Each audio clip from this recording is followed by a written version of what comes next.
News Kannada ರಾಜ್ಯ. ಸದಾ ಸುದ್ದಿ, ನಿಖರ ಸುದ್ದಿ. ನಮಸ್ಕಾರ ಪ್ರಿಯ ವೀಕ್ಷಕರೇ, ಈ ದಿನದ ಪ್ರಮುಖ ಸುದ್ದಿ.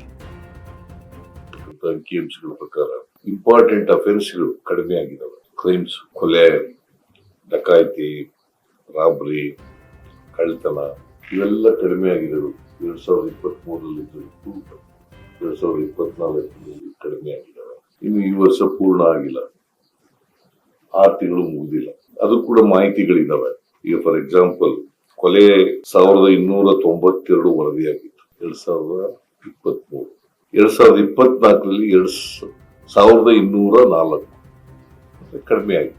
ಡಕಾಯಿತಿ 314 ವರದಿಯಾಗಿತ್ತು 2023ರಲ್ಲಿ. 2024ರಲ್ಲಿ 270 ವರದಿಯಾಗಿದ್ದಾವೆ. ರಾಬ್ರಿ 1877 ವರದಿಯಾಗಿತ್ತು. 24ನೇ ಇಸ್ವಿನಲ್ಲಿ 1607 ವರದಿ.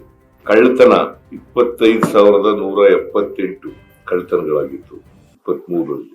ಹಗಲೊತ್ತು ರಾತ್ರಿ ಹೊತ್ತು ನಡೀತಕ್ಕಂಥ ಕಳ್ಳತನಗಳು ಸೇರಿ 24ನೇ ಇಸ್ವಿನಲ್ಲಿ 22,137 ಕಡಿಮೆ. ನಾನು ಪೊಲೀಸ್ನವ್ರಿಗೆ ಏನ್ ಹೇಳಿದ್ದೀನಿ ಅಂತಂದ್ರೆ, ಅಂಕಿಗಳ ಪ್ರಕಾರ number of theft, number of Rabri, number of murders ಅವು ಕಡಿಮೆ ಆಗಿದ್ದಾವೆ. ಬಟ್ ಕ್ವಾಲಿಟಿ ಇಂಪ್ರೂವ್ ಆಗ್ಬೇಕು. ಚಾರ್ಜ್ ಶೀಟ್ ಸಕಾಲಕ್ಕೆ ಹಾಕ್ಬೇಕು, FIR ಬಂದವರಿಗೆ ರಿಜಿಸ್ಟರ್ ಮಾಡ್ಕೋಬೇಕು, ಯಾವ್ದನ್ನ ಬಿ ರಿಪೋರ್ಟ್ ಹಾಕಿದ್ರೆ ಹಾಕ್ಬೇಕು. ನೀವು ವಿಳಂಬ ಮಾಡಿದ್ರೆ ಕ್ವಾಲಿಟಿ ಮೇಲೆ ಪರಿಣಾಮ ಬೀರುತ್ತೆ.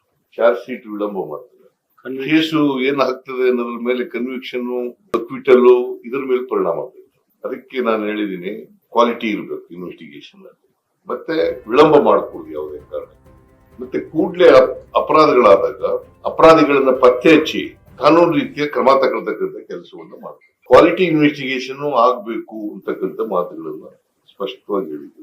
ಆನ್ ಟೈಮ್ ಆಗ್ಬೇಕು. ಆಮೇಲೆ ಸೀನಿಯರ್ ಆಫೀಸರ್ಸ್ ಪೊಲೀಸ್ ಸ್ಟೇಷನ್ಗಳಿಗೆ ವಿಸಿಟ್ ಮಾಡಬೇಕು.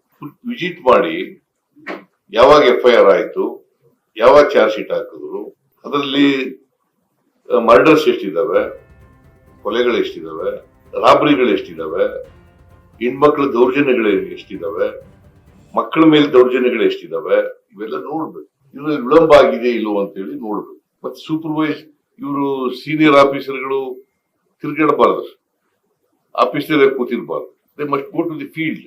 ಅದನ್ನ ಇವರು ಹೇಳಿದ್ದಾರೆ. ನ್ಯೂಸ್ ಕನ್ನಡ ರಾಜ್ಯ. ಸದಾ ಸುದ್ದಿ, ನಿಖರ ಸುದ್ದಿ.